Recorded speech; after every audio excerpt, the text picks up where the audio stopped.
en los rincones más oscuros de la Castilla del siglo XVI, mientras los ecos de las campanas de las catedrales resonaban sobre ciudades empedradas y el incienso de las procesiones impregnaba el aire, se gestaba un poder que no vestía armadura ni blandía espada. Era un poder silencioso, escrito con cifras y sellos, guardado en arcas de hierro y en contratos firmados con sangre de tinta. Ese poder tenía un nombre extranjero, casi impronunciable para muchos castellanos: los Fugger. Los habitantes de Toledo, Valladolid o Madrid veían pasar a emisarios vestidos con telas finas, hablando un castellano quebrado con acento germano, que entraban en los palacios de los consejeros reales. No eran nobles, no tenían títulos heredados por generaciones, pero sus cofres podían inclinar el destino de reyes y emperadores. La paradoja era evidente. Un linaje nacido en las frías calles de Augsburgo había llegado a decidir el futuro de la monarquía hispánica gracias a algo más poderoso que cualquier ejército: el dinero. La historia de los Fugger en España es una historia de ambición desmedida, de una riqueza que se extendía como raíces subterráneas por toda Europa. Su huella aparece en las minas de mercurio de Almadén, en los lingotes de plata que partían desde Sevilla hacia Flandes y en los despachos privados donde Carlos V, el emperador del Sacro Imperio y rey de España, firmaba acuerdos secretos para financiar sus guerras. Los cronistas de la época narran cómo en la corte se murmuraba que el cetro del César lo sostenían los banqueros. Y no era exageración. Sin los préstamos de los Fugger, la elección imperial de Carlos V frente a Francisco I de Francia hubiera sido imposible. Aquella monarquía, que se presentaba como defensora de la fe y el honor, se sostenía en realidad sobre letras de cambio que cruzaban los Alpes, pero tras el brillo del oro se escondía también la sombra del riesgo. El odio del pueblo hacia los extranjeros que chupaban la sangre de Castilla, las revueltas que clamaban contra el flujo interminable de riquezas hacia Augsburgo, y las grietas en la propia economía española que se abrían mientras los Fugger acumulaban concesiones mineras, monopolios y privilegios. El nombre de los Fugger se convirtió en sinónimo de un poder sin raíces en la tierra que dominaban, de una dinastía que no necesitaba castillos porque poseía lo más codiciado: la capacidad de decidir qué reino podía financiar sus ejércitos y cuál caería en la ruina. Hoy, cuando uno pasea por las ruinas de las minas de mercurio de Almadén, todavía puede sentir la presencia invisible de aquellos hombres de Augsburgo que convirtieron el sudor de los mineros castellanos en el pulso financiero del imperio. Es un eco que nos obliga a preguntarnos: ¿cómo fue posible que un linaje extranjero llegara a controlar el corazón económico de la España imperial? Esa es la clave de nuestro viaje: desentrañar cómo una familia de comerciantes de telas en Alemania levantó un imperio financiero que, durante décadas,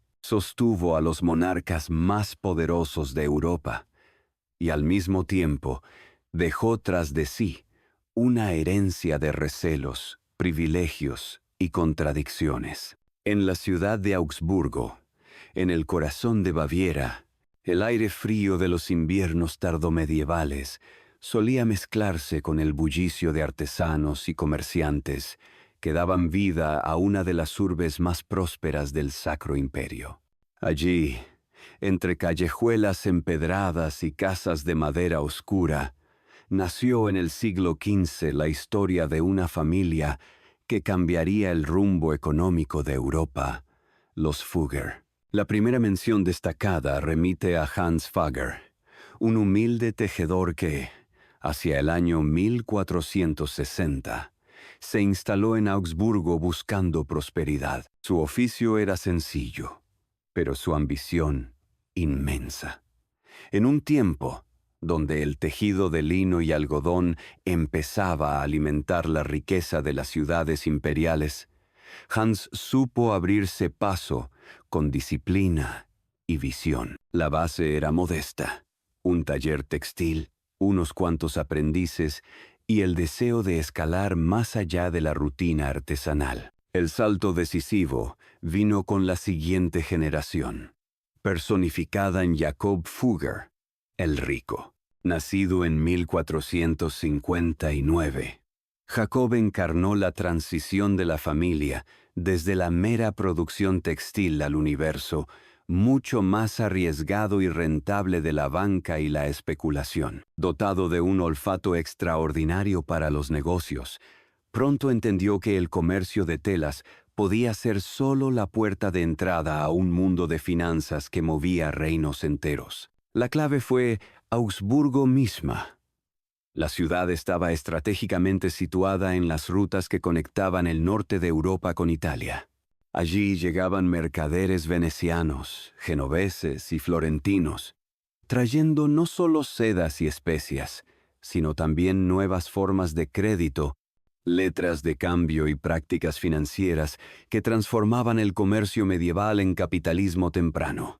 Jakob Fugger absorbió esas lecciones con una rapidez admirable. Con una astucia poco común, Jacob estableció conexiones con la corte de los Habsburgo, ofreciendo préstamos en condiciones que, aunque onerosas, resultaban irresistibles para monarcas necesitados de liquidez. La política y la guerra, motores de la época, exigían cantidades colosales de dinero.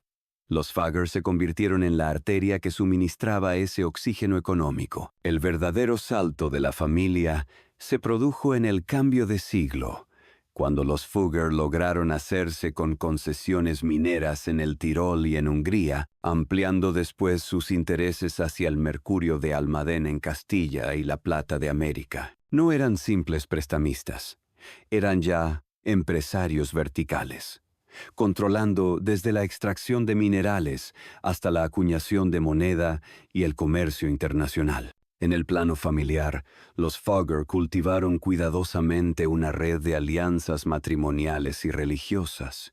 Algunos de sus miembros ingresaron en órdenes eclesiásticas, consolidando la influencia espiritual que servía de complemento a su poder económico. Otros establecieron vínculos con las grandes casas patricias alemanas, asegurando que la familia se insertara en la élite urbana de Augsburgo. A comienzos del siglo XVI, Jakob Fugger ya era conocido como el hombre más rico de Europa. Su fortuna se calculaba en cifras que superaban cualquier imaginación contemporánea. Para los cronistas, su nombre era sinónimo de un nuevo tipo de nobleza. No aquella basada en linajes guerreros, sino en el dominio del crédito y de los metales preciosos. Su entrada en los asuntos españoles se debió a la coronación imperial de Carlos de Habsburgo, nieto de los reyes católicos, que aspiraba a convertirse en emperador del Sacro Imperio. La elección imperial era un proceso complejo y costoso. Los 7 príncipes electores exigían regalos, favores y sumas descomunales. Frente a su rival, Francisco I de Francia, Carlos necesitaba una fuente inagotable de financiación. Esa fuente fueron los Fugger. Los préstamos concedidos por Jacob y sus sobrinos inclinaron la balanza. Con letras de cambio y maletines de oro que cruzaban fronteras, los Fugger compraron voluntades y aseguraron votos. En 1519, Carlos fue proclamado emperador como Carlos V. Desde aquel momento, el destino de España y el de los Fugger quedaron sellados en un pacto tácito. La monarquía dependía de la banca alemana para sostener su ambición universal. Este origen plantea un contraste fascinante. Mientras en España los grandes linajes nobiliarios se enorgullecían de sus escudos heráldicos, de sus castillos y sus genealogías, los Fugger carecían de esa tradición aristocrática. Su sangre azul estaba hecha de números y contratos.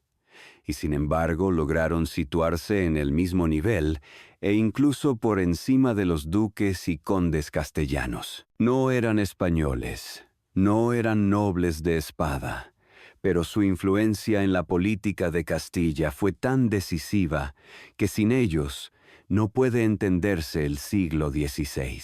Los Fugger, con su pragmatismo germano y su disciplina financiera, supieron entrar en el corazón de un reino donde las apariencias lo eran todo. Se presentaban como servidores del emperador, pero en realidad actuaban como socios indispensables. Así, desde las nieblas de Augsburgo hasta los palacios de Valladolid, la familia se convirtió en un actor silencioso pero omnipresente de la historia española. Cuando en 1519 Carlos de Habsburgo se convirtió en emperador del Sacro Imperio Romano Germánico gracias al respaldo económico de los Fugger, la familia alemana dio un paso definitivo en su ascenso hacia el poder global. España, ya convertida en el corazón de una monarquía en expansión, se convirtió en el escenario principal donde los Fugger desplegaron sus redes. El negocio estrella fue el mercurio de Almadén, en la provincia de Ciudad Real. Desde la antigüedad, esas minas eran conocidas por la extracción del preciado metal líquido. Pero en el siglo XVI adquirieron un valor incalculable. El mercurio era esencial para el proceso de amalgamación de la plata extraída en América.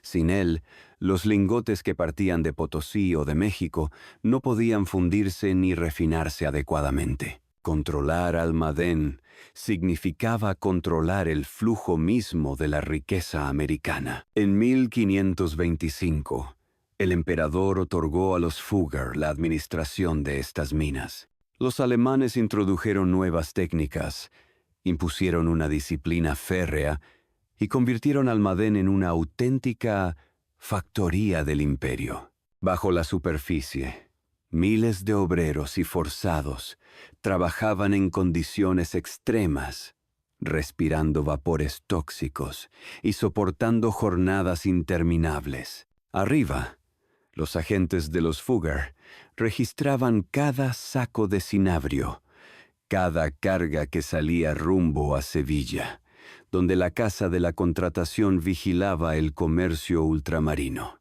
El poder de los Fugger no se limitaba a Almadén. Su capital estaba presente en las operaciones militares del emperador.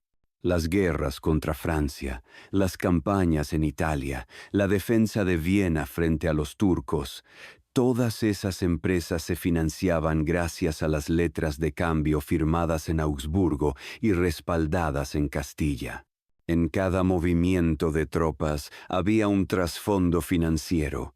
En cada victoria imperial resonaba, aunque silenciosa, la voz de la banca alemana.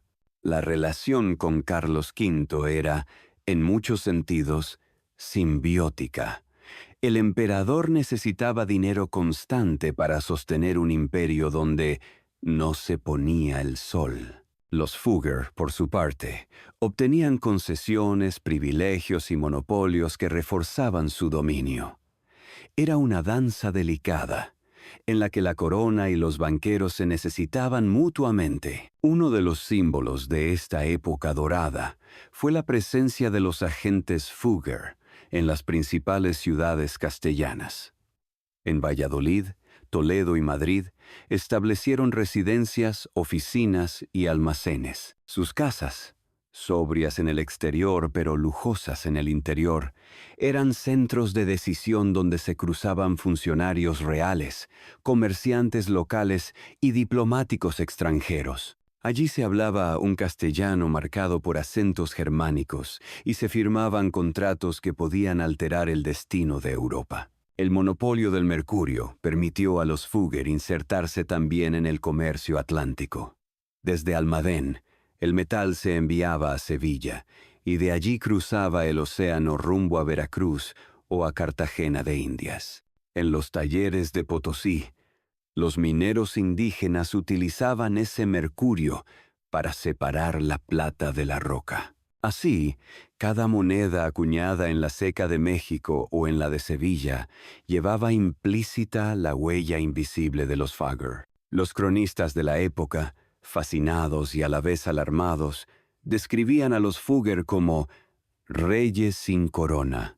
Su fortuna parecía inagotable y su influencia llegaba a las más altas esferas. No eran simples prestamistas.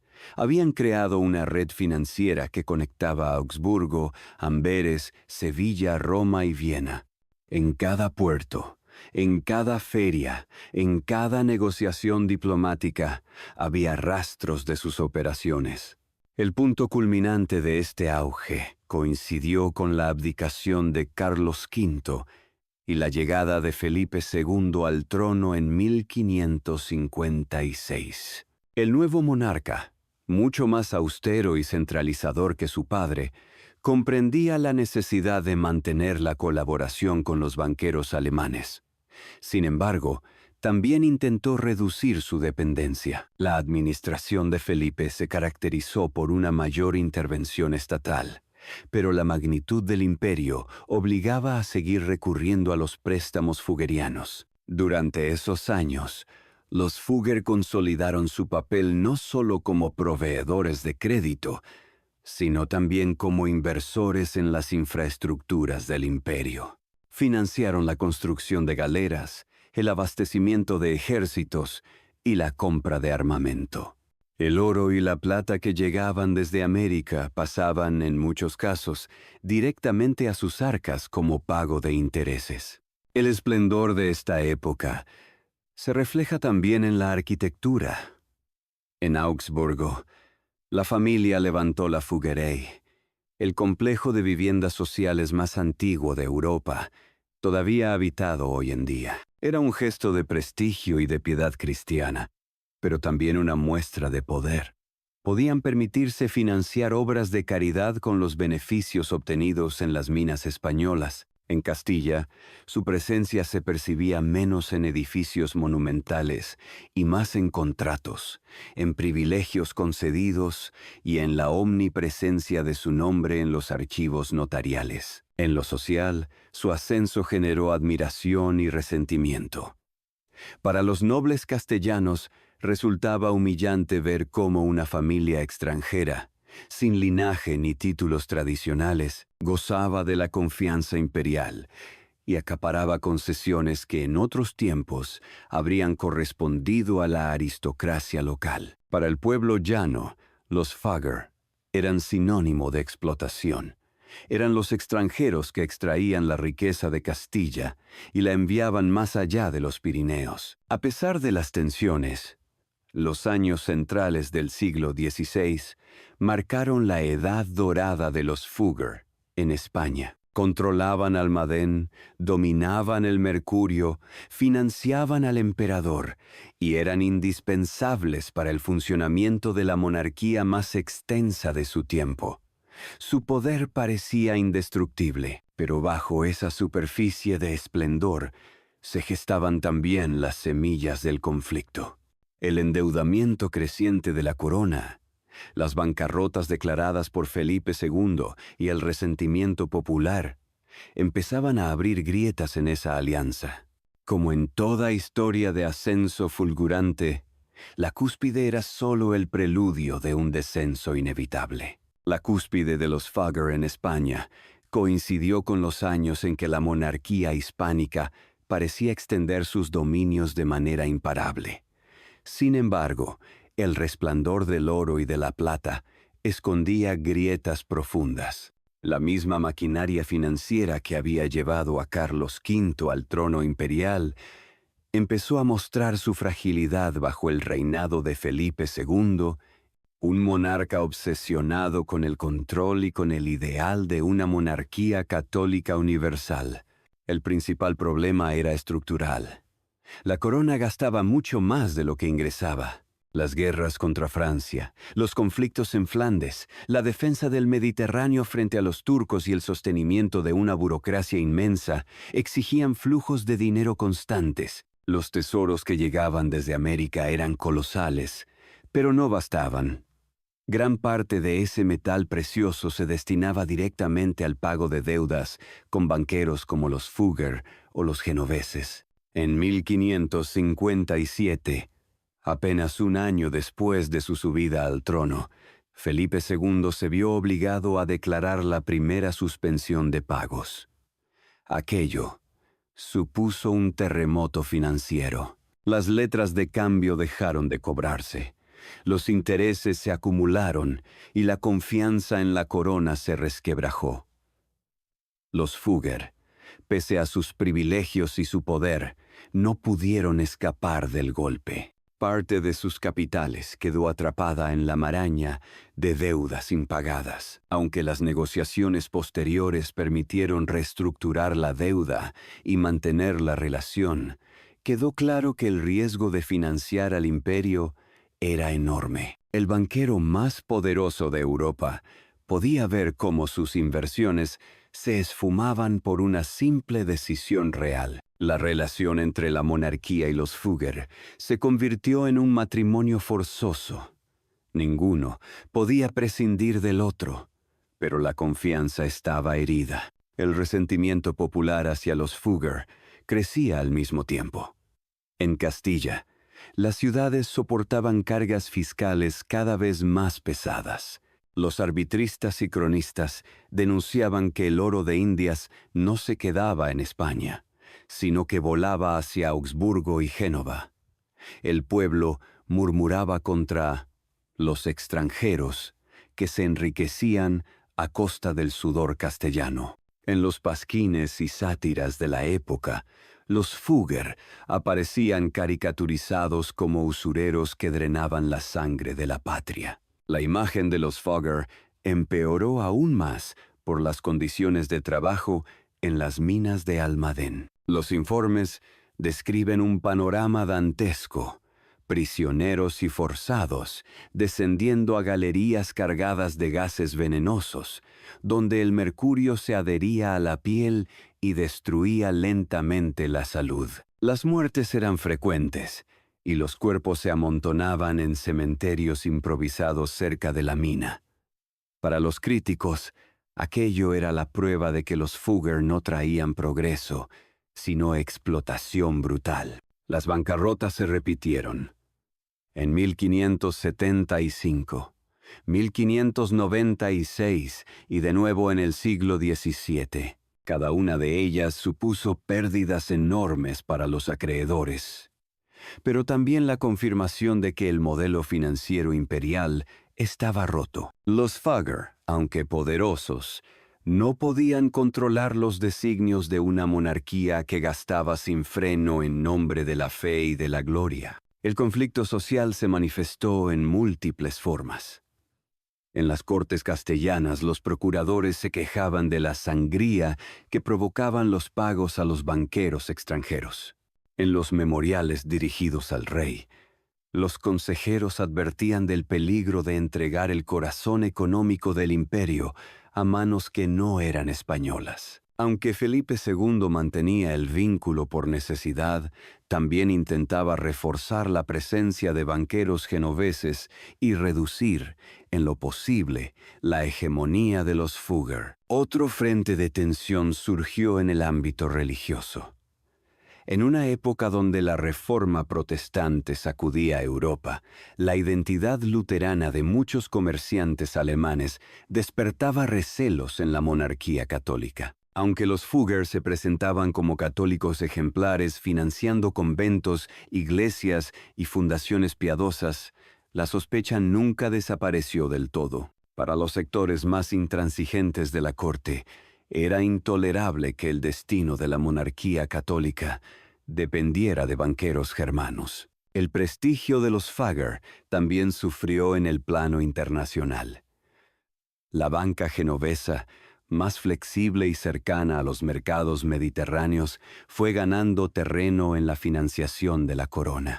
Poco a poco, los Fugger fueron percibidos como demasiado rígidos, demasiado ligados a concesiones concretas como la de Almadén, mientras los genoveses dominaban el crédito flotante y las ferias de cambio en Medina del Campo y Piacenza.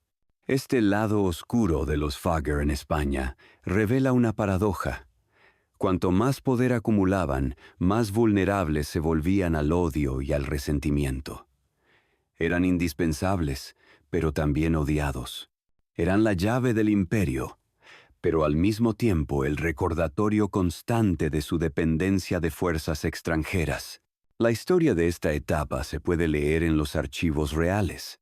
Contratos incumplidos, cartas de protesta, súplicas de pago, denuncias de abuso. Cada documento refleja un pulso constante entre el poder de la corona y el de la banca. Los Fugger, que habían llegado como aliados imprescindibles, empezaban a convertirse en símbolo de una relación tóxica que desgastaba tanto a España como a la propia familia. El eco de esas tensiones aún resuena en la memoria de Castilla. En las plazas, en los mercados, en las cortes, se repetía una pregunta amarga. ¿Cómo era posible que la riqueza del Nuevo Mundo terminara en manos extranjeras mientras el pueblo sufría miseria y tributos? Ese fue el comienzo del declive. Los Fugger, que en el siglo XVI parecían invencibles, empezaban a sentir que el suelo bajo sus pies se resquebrajaba. La Edad Dorada dejaba paso a un escenario más incierto, donde las bancarrotas, los rivales financieros y el resentimiento popular marcarían el rumbo de su historia en España. La grandeza de los Fugger en España, tan deslumbrante durante el reinado de Carlos V y los primeros años de Felipe II, comenzó a desmoronarse con la misma rapidez con la que se había levantado. La historia del siglo XVII es la de un lento pero implacable retroceso, marcado por crisis financieras, rivalidades internacionales y el agotamiento de un modelo económico que ya no podía sostenerse. La primera gran señal de decadencia fue la bancarrota de 1575, que afectó profundamente a la familia. Aunque lograron recuperar parte de sus capitales, la confianza en la corona se debilitó. La repetición de suspensiones de pagos en 1596 y 1607 golpeó todavía con más dureza. Cada nueva declaración real convertía en papel mojado los contratos más cuidadosamente redactados. Los Fugger, que en tiempos de Carlos V habían sido los grandes benefactores del trono, se transformaron en víctimas de la imprevisibilidad de la hacienda española. El ascenso de los banqueros genoveses fue otro factor determinante. Con su control de las ferias de cambio y su red mediterránea, ofrecían al rey un crédito más ágil y flexible. Felipe II y sus sucesores encontraron en ellos un socio más inmediato y menos rígido que los Fugger, demasiado anclados en concesiones como la de Almadén. Así, la familia alemana vio cómo su hegemonía era desplazada poco a poco hacia un segundo plano. La situación de las minas de Almadén reflejaba bien este declive. Aunque los Fugger conservaron la concesión durante varias décadas, el agotamiento de los yacimientos superficiales y las dificultades técnicas redujeron su rentabilidad. Además, el creciente cuestionamiento social sobre las condiciones inhumanas de los trabajadores deterioraba aún más su imagen. El oro rojo del mercurio ya no garantizaba la misma fuente de riqueza que en el siglo anterior. En paralelo, el imperio español entraba en crisis. Las derrotas militares, la rebelión de Flandes, la decadencia de la industria castellana y la inflación desbocada provocada por la avalancha de metales preciosos americanos minaban las bases de la monarquía. Los Fugger, tan ligados a esa estructura, compartieron su destino. No era posible mantenerse en la cúspide cuando el propio edificio imperial comenzaba a resquebrajarse. Durante el reinado de Felipe III y Felipe IV, los Fugger mantuvieron todavía cierta presencia en la corte. Sus agentes continuaban en Madrid y seguían gestionando préstamos puntuales, pero ya no eran imprescindibles. El protagonismo lo tenían los asentistas genoveses y más tarde los propios financieros castellanos, que aprendieron las lecciones de sus predecesores extranjeros. La imagen pública de los Fugger también se deterioró. Mientras en Augsburgo seguían siendo venerados como benefactores, en Castilla se les recordaba como símbolo de la dependencia extranjera. Los memorialistas del siglo XVII los mencionaban como ejemplo de cómo la riqueza nacional se había desviado hacia manos foráneas. Los nobles castellanos, antes celosos competidores, celebraban ahora su declive como un reequilibrio del poder. La retirada fue paulatina. En 1645, los Fugger renunciaron definitivamente a la explotación de las minas de Almadén, entregando la concesión a la corona y a nuevos arrendatarios. Era el final de una era. El monopolio que les había dado tanto poder en el siglo XVI ya no pertenecía a la familia. En Augsburgo, la familia se replegó hacia una vida más discreta, centrada en la administración de sus propiedades y en la preservación de su patrimonio artístico y arquitectónico. La Fuggerei, las iglesias y los palacios que habían construido seguían siendo testigos de su grandeza pasada, pero el tiempo de influir en reyes y emperadores había quedado atrás. Para la memoria española, los Fugger quedaron asociados a un capítulo complejo, el de la llegada de una dinastía extranjera que, sin títulos nobiliarios tradicionales, había llegado a dominar el pulso económico del imperio, pero que terminó siendo víctima del mismo sistema que ayudó a sostener. Su declive no fue un derrumbe súbito, sino una lenta disolución en la que perdieron influencia hasta convertirse en un eco del pasado. En los archivos de Simancas y de Augsburgo se conservan los contratos, las cartas y los libros de cuentas que narran esa decadencia. Son documentos que hablan de pagos incumplidos, de negociaciones desesperadas, de minas cada vez menos rentables y de una familia que, pese a su riqueza descomunal, no pudo escapar a la lógica de la historia. Todo imperio, todo poder, tarde o temprano, conoce su ocaso. Así terminó la era de los Fugger en España, no con un estallido, sino con un desvanecimiento, como una sombra que se diluye en el atardecer de un siglo marcado por la crisis y la pérdida de hegemonía. Cuando hoy se menciona el nombre de los Fugger, pocos españoles recuerdan inmediatamente su vínculo con las minas de Almadén o con la elección imperial de Carlos V. Sin embargo, durante más de un siglo, su presencia fue tan decisiva que sin ellos la monarquía hispánica habría seguido un camino muy distinto. Su legado no se mide solo en cifras, sino en la transformación profunda que introdujeron en la relación entre finanzas y poder. Los Fugger simbolizan la llegada de una nueva aristocracia del dinero, capaz de rivalizar con las viejas casas nobiliarias gracias a la fuerza del crédito y de la especulación. En una España acostumbrada a medir la grandeza por títulos y linajes, ellos demostraron que el dominio económico podía situar a una familia extranjera al mismo nivel que los más antiguos duques y condes de Castilla. Fue un cambio cultural y político que anticipaba el mundo moderno. Su control de las minas de Almadén dejó una huella profunda. El mercurio extraído allí se convirtió en el motor del comercio de la plata americana y, con ello, en el sostén de la economía mundial de la Edad Moderna. Cada moneda acuñada en Sevilla o en México llevaba, de manera invisible, la marca de los Fugger. Incluso después de su retirada, el modelo de concesión y de gestión empresarial que implantaron sirvió de referencia para otros. En el plano social, su historia revela las tensiones entre nacionalismo y globalización en el siglo XVI. La llegada de banqueros extranjeros generó rechazo popular y discursos críticos que denunciaban la sangría de Castilla. Sin embargo, también muestra la inevitable interdependencia de los reinos europeos. España no podía sostener su imperio sin capital externo.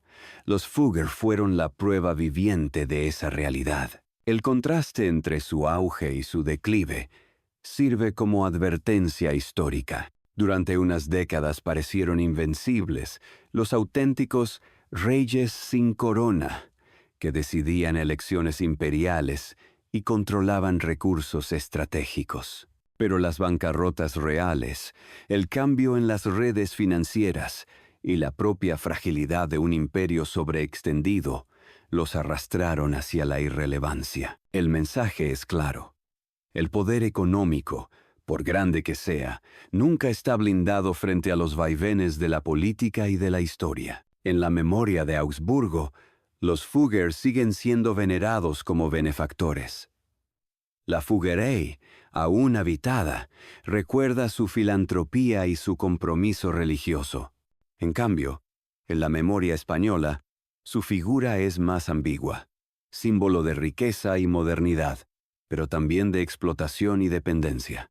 La historiografía los ha recuperado como pieza clave para entender el capitalismo temprano y la economía del imperio hispánico, pero la huella popular quedó teñida de recelo. Hoy, en un mundo donde los mercados financieros siguen determinando la política global, la historia de los Fugger resuena con una vigencia sorprendente. Ellos fueron pioneros en mostrar cómo una familia, sin ejércitos ni territorios, podía influir en el destino de reinos enteros gracias al poder del crédito. Su legado es, en última instancia, una lección sobre la naturaleza del poder.